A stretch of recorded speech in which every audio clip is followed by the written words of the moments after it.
Fans of the Horus Heresy, thank you very much for joining me for my final video about building the Kharon Pattern Acquisitor for the Sisters of Silence. So here's a model. From when I last showed it to you, it's pretty much complete now. There's some bits to stick on the back still, but I've intentionally left those off. But apart from that, everything's just about built, and it's been magnetised. We've got some 2x8mm N52 neodymium magnets, and these fitted nicely into the pre-drilled cutouts on the front of the tank. And as well as the closed nose, we have the open nose, and it's the same drill here, and it just connects like so. All good.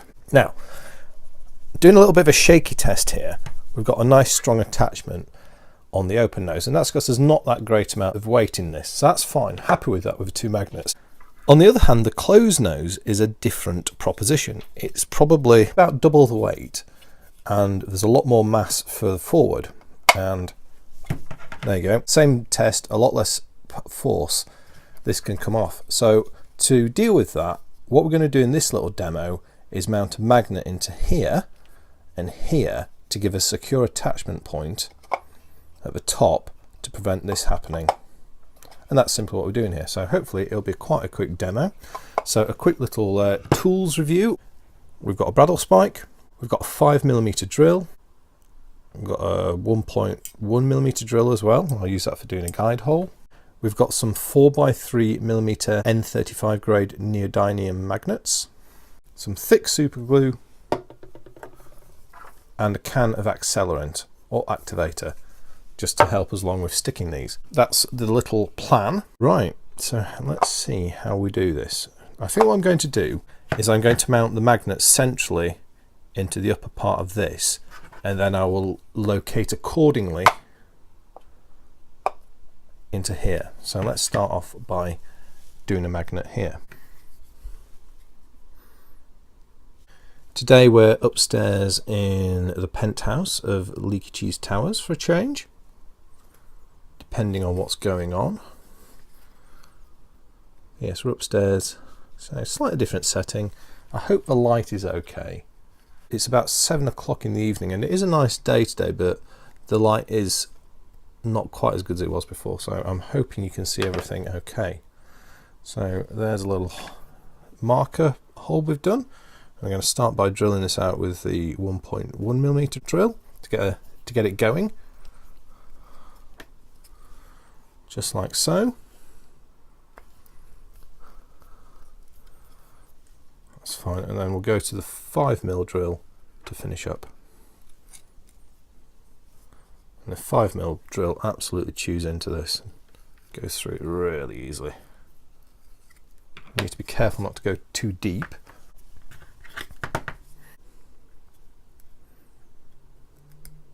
Also need to be careful not to get the magnet stuck before I apply the adhesive. All sorts of little challenges with this.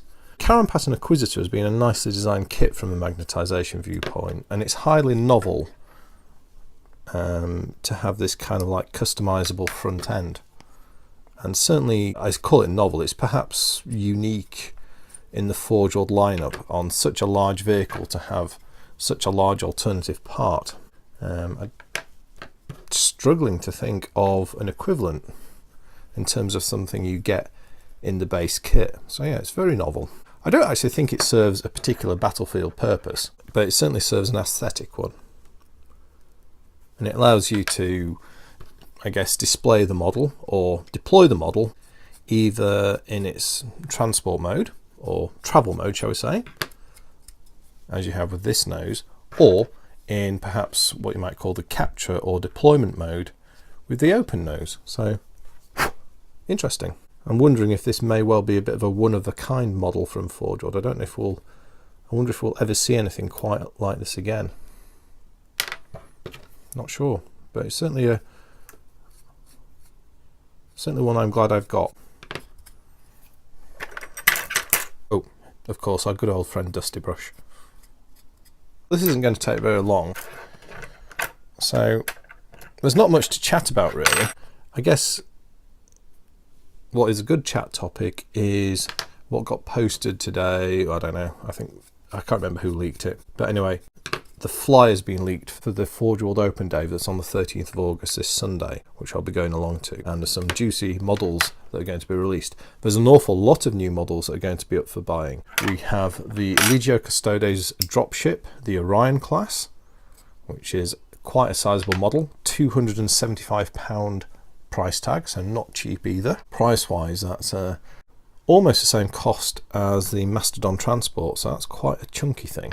I like the look of it. Well, I think I like the look of it. I want to see one really before I choose to buy it. It reminds me of the spacecraft for Nostromo from the film Alien, and I like the design aesthetic of that. There's two sets of Terminators. The Aquilian Terminators for the Legio Custodes, which are very cool. And then also, and they come armed with Adrathic Destructors and Lastrum Storm Bolters. And then there's another set, which is another 3 Terminators armed with the Fire Pikes. I think that's what they're called. So yeah, very cool. The Sisters of Silence Pursuit Cadre conversion kit's coming out, so I'm going to buy that. That's only 12 quid. Well, in Forge World terms, it's relatively cheap, but yeah, I'm going to buy that. That'll be a nice addition. And I've got a set of Sisters of Silence that I've been saving for the release of this model.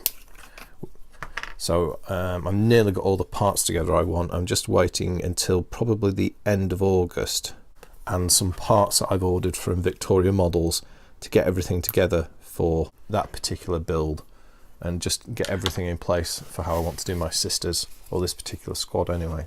And so there's those guys. And is there anything else Heresy related? I think that's everything on the Heresy front. I say that's everything on the Heresy front. In my book, that's a lot of stuff actually for one session. Is that right? Let's think.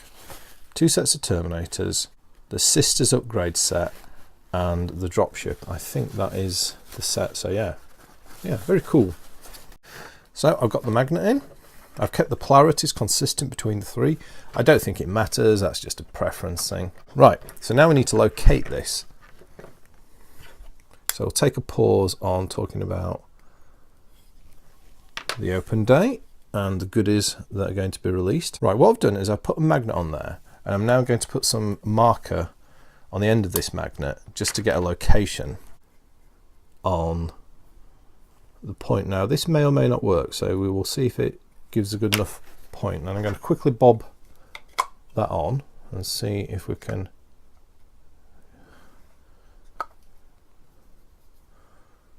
get a bit of a location.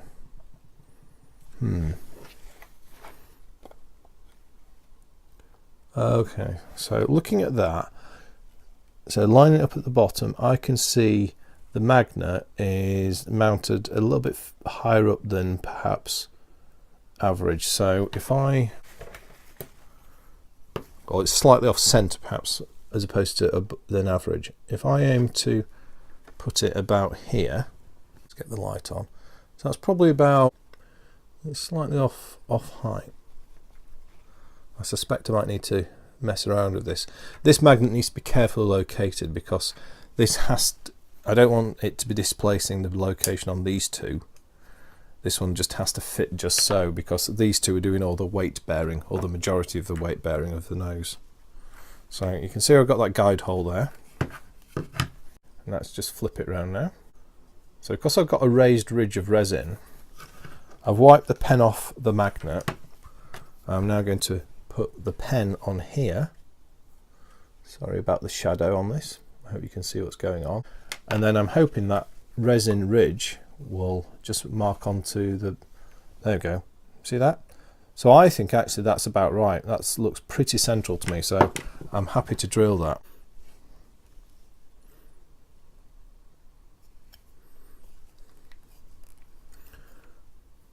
Now, need to carefully get this in the right place.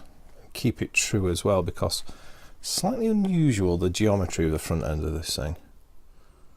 I guess like the rest of the model, it's an unusual geometry model. Right, so anyway, where were we? We were talking about the Forge World Open Day. So yeah, the huge torrent of releases continues from Games Workshop stroke Forge World. They've really been pumping the stuff out recently.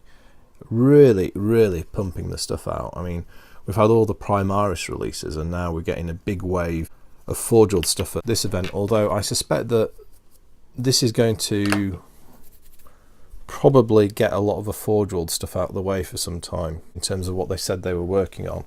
Oh, actually, that was the other thing, yes. There were 2 new Kharon variants. There's the Arcas, I think it is, rocket tank, which is due to go on sale anyway this weekend, but the early release opportunity is the variant of the Kharon armed with the twin plasma cannons, and I don't know what, I can't remember its name now. I only read it a few hours ago and I've forgotten. But yeah, it's got an absolutely enormous pair of plasma cannons on it, this Kharon. You'll have to check it out online, see what you think of it. I'm not sure about the look of the Kharon variant. It looks a little overbalanced. The plasma weapons look too big for the turret, in my opinion. Well, each to their own. Check it out, see what you think. But yeah, it's that's coming out as well, so there'll be some plasma death as well. So now I've got the magnet, I've got the hole. When I put it on, perfect alignment, excellent. So now I just need to glue it. So first thing to do is to mark the pen on to remind myself of the polarity that I'm going for with this magnet. So I've marked it on. I know that I need to make this red go away when I mount it in here. If I can see red at the end, I know I've mounted it the wrong way. And you see, if I put it on the stick of magnets as I have done, so I've got the red face of the magnet showing, then that's going to pop into there. I'll just bore that out a touch more, just so it's not quite so tight. When you're mounting magnets, if you've got an extremely tight location hole that you've drilled, it's sometimes just mindful to widen it a little, because when you add the glue, sometimes you can find that the super glue will grab really quickly before you've actually got the magnet in position. If you just give yourself a little bit more space, you can avoid that happening. There you go. So that's a great fit now. Excellent. So let's add some glue. I might actually go the other way and put the glue on here and then run some more in afterwards.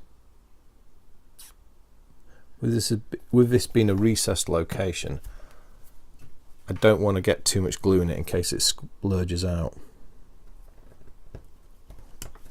Ooh, there we go. I think I've got the magnet there. Got the end of Dusty Brush to push it home.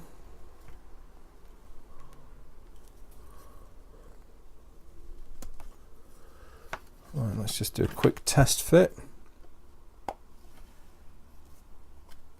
Perfect. Let's do that one more time.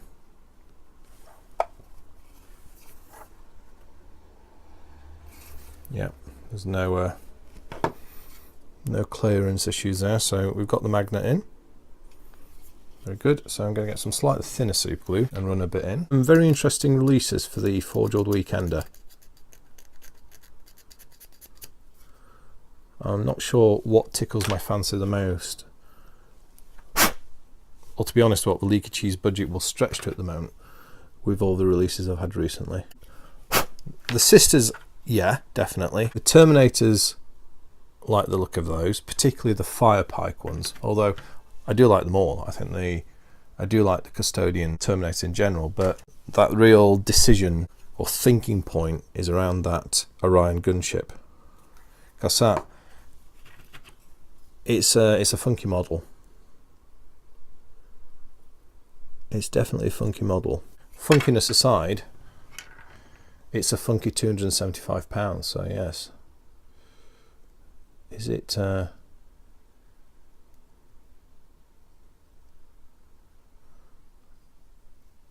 that funky? I'm not sure yet. That's what I'm going to mull over the weekend, or certainly Friday and Saturday. Right, so I've put some glue on there. Just this is thinner glue to run in. I'm then just going to wipe it off the surface of the magnet, so not got any obstruction when we're mounting it back on. Going to smack the camera, then I'm just going to give this a quick zap of accelerant, if not to get it on my whiskey. There we go. Lovely. Pleased with that. And then we'll take our, there we go. And now, yep, that was as vigorous shake test as I gave the open nose, and we've got a great result there. So that's great, really pleased with that. And that just finishes off that little bit of the modularity of the Kharon Pattern Acquisitor. So yes, I hope you find that an interesting little demo, and if you've got one of these models, that's something you can maybe use if you've got the same concern about me with the nose dropping off. Any questions or observations in the comments as usual. Talking about the Forge World weekend day, I will be there. As I said, there's quite a few people off for tube going. Super Saiyan is going to be there as well. So if you'd like to meet up, drop me an email at leakycheese@tutanota.com. The email is in the description, and it'd be great to meet some of you guys and girls. Other than that, I'd just like to say thank you very much for watching. I'll speak to you next time, and goodbye.